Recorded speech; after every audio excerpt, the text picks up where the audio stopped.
उपमुख्यमंत्री अजित पवारांचे पुत्र पार्थ पवारांवर अंबादास दानवेंनी जमीन घोटाळ्याचा आरोप केलाय। 1800 कोटींची जमीन पार्थ पवारांच्या कंपनीने केवळ 300 कोटींमध्ये घेतली। तसंच यासाठी स्टॅम्प ड्युटी म्हणून केवळ 500 रुपये मोजल्याचा दावाही दानवेंनी केला। महत्त्वाचं म्हणजे पार्थ पवारांनी कोरेगाव पार्कात आयटी पार्क आणि डेटा सेंटर उभारण्याची तयारी चालवली। 1 लाखाचं भांडवल असलेल्या कंपनीला हे कसं काय शक्य होतं असा सवाल दानवेंनी उपस्थित केला। या व्यवहारासाठी उद्योग संचालनालयानं 48 तासात स्टॅम्प ड्युटीही माफ केली, तर केवळ 27 दिवसात हा व्यवहार झाला असं दानवे म्हणाले। त्या संदर्भात त्यांनी एक ट्विट केलंय।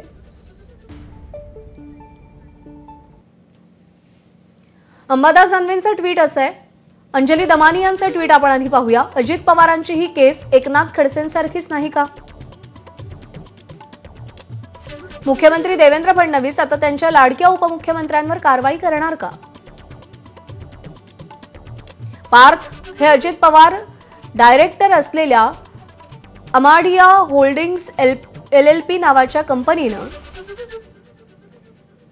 1804 कोटीची महार वतनाची जमीन 300 कोटीला घेतली। या व्यवहारात 2 दिवसात स्टॅम्प ड्युटी देखील माफ करण्याचे आदेशही आले। महार वतनाची जमीन सरकारी परवानगीशिवाय विकता किंवा हस्तांतरित करता किंवा गहाण ठेवता येत नाही। जर परवानगी न घेता विक्री झाली तर ती बेकायदेशीर ठरते। अशावेळी जमीन पुन्हा सरकारकडे जाऊ शकते। मग महसूल मंत्री जमीन जप्तीचे आदेश कधी देणार? ही जमीन असलेल्या भागात आधीचे व्यवहार काय भावानं झाले याचा तपशील द्यावा। स्टॅम्प ड्युटी न घेण्याचा निर्णय कोणी आणि कोणत्या अधिकारानं घेतला? हा व्यवहार 10 कोटीच्या वरचा असल्यानं ईओडब्ल्यू आणि ईडीनं या प्रकरणाची चौकशी केली पाहिजे। 1 लाख रुपये पेडअप कॅपिटल असलेल्या कंपनीत 300 कोटी कसे आले? असुरक्षित कर्ज होतं की बँक लोन? असुरक्षित कर्ज असेल तर कुठल्या डायरेक्टरनं दिलं? जर पार्थ पवारनं दिलं असेल तर हा ऑफिस ऑफ प्रॉफिट अजित पवारांना राजीनामा द्यावाच लागेल। आणि या सगळ्या संदर्भात आपण अधिक चर्चा करूयात। सामाजिक कार्यकर्त्या अंजलीताई दमानिया सध्या आपल्यासोबत आहेत।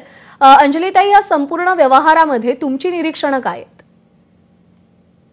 कसं आहे की आता हा जो एक्सपोजे झालाय याच्यात सरळ सरळ दिसतंय की अमेडिया होल्डिंग्स एलएलपी नावाच्या एका कंपनीने ही जमीन खरेदी केली आणि ती 300 कोटीची केली आहे, जेव्हा बाजारभाव 294 कोटीच्या आसपास आहे। असं म्हणजे आता हा जो बाजारभाव म्हटलाय तो रेडी रेकनरची प्राइस आहे, पण खरं तर कोरेगाव पार्क मध्ये याची किंमत प्रचंड जास्त आहे।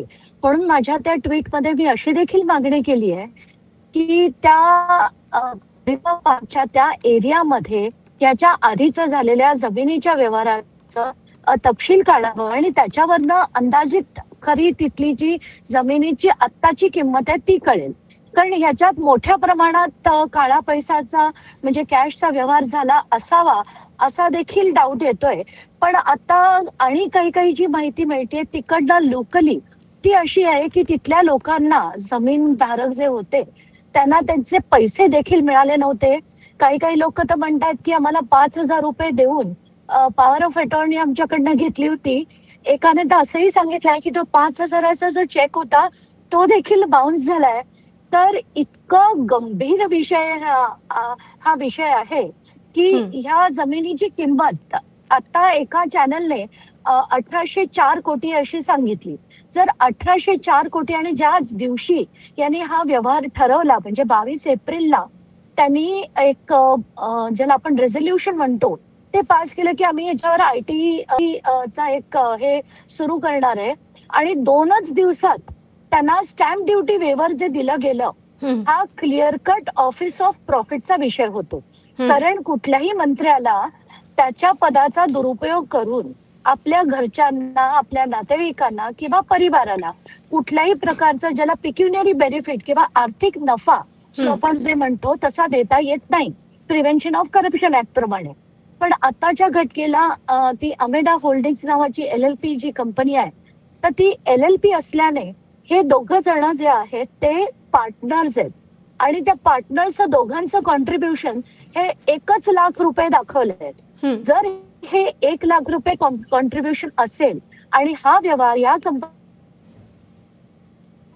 निष्पन्न होतं की याच्यात एका पार्टनरनी हे 300 कोटी रुपये कोणी आत आणले हे बघणं गरजेचं आहे. याच्यात ते अनसिक्युअर्ड लोन देखील घेऊ शकतात किंवा बँकेकडनं कर्जही घेऊ शकतात. तर आता एक्झॅक्टली काय झालंय हे ईओडब्ल्यू किंवा ईओडब्ल्यू का, कारण 10 कोटीच्या वरचा व्यवहार असेल तर ईओडब्ल्यू त्याची चौकशी करतं. तर ईओडब्ल्यू कडे आणि ईडी कडे याचा चौकशीचं पूर्ण हे सोपवलं गेलं पाहिजे. म्हणूनच मी आता सध्या अमेरिकेला आहे आणि सोमवारी पहाटे परत येणार आहे. म्हणून मी मंगळवारी चंद्रशेखर बावनकुळे यांची वेळ मागितली आहे, कारण ह्याची लेखी तक्रार मी करणार आहे. आणि यांचं अति होतंय. एकीकडे हेच अजित पवार परवाच्याच दिवशी म्हणतायत की शेतकऱ्यांना सारखं फुकट सारखं माफ कशाला हवंय, आणि तुमच्या मुलाला अगदी स्टॅम्प ड्युटी खरं तर आपण 1804 कोटी प्रमाणे पकडले तर 186 कोटी तुमच्या मुलाला माफ करायचे, आणि राबणाऱ्या शेतकऱ्याला तुम्ही सारखं फुकट सारखं माफ म्हणता. इतका जो या लोकांचा माज आहे ना, तो माज उतरवण्याची आता गरज आहे.